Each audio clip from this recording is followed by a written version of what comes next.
Most of our drivers in the series are youngsters who have to balance schoolwork and driving the race car. We talked to several of our competitors about how they manage all that.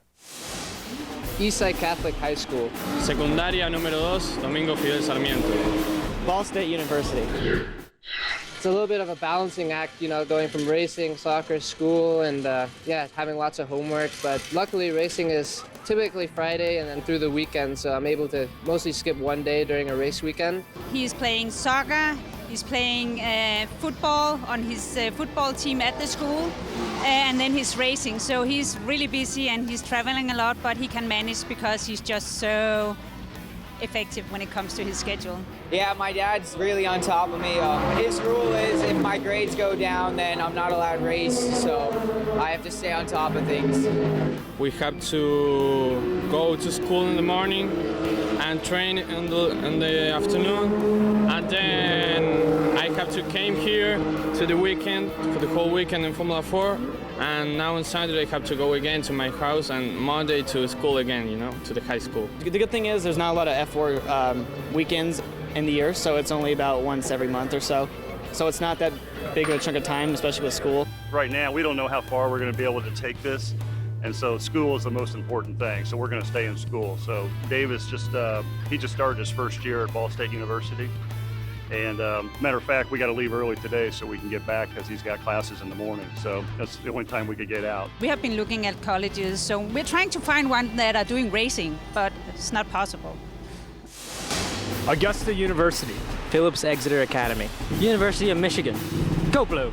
I'm homeschooled.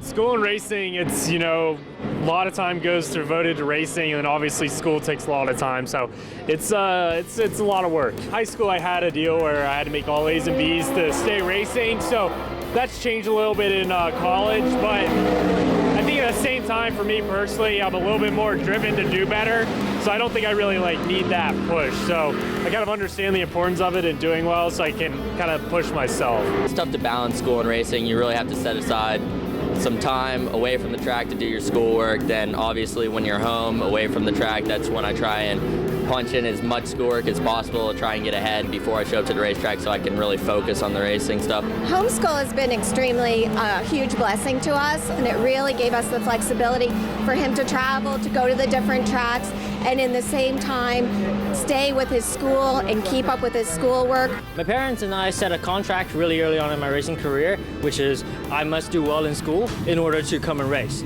or else they would just cut my funding and I get no racing at all. It certainly is quite a struggle trying to juggle everything together. For me, I had to move all of my classes to try to be Monday to Thursday, leave all of my Fridays open so that I can come out to do the practices and all that without dropping too many courses. My parents are super proud. You know, it's not easy to do all this racing and stay in school at the same time, so they're lenient, but they're also very strict at the same time, but they make sure I get all my work done. This year we made a decision to have him part of an online program. That's worked out really nicely, and because he's a very committed to whatever he's doing, he takes the time to do what he needs to do. And so now he's had a lot of balance, and he just knows when he's off the track, school first, he gets it done, and then he can go enjoy himself.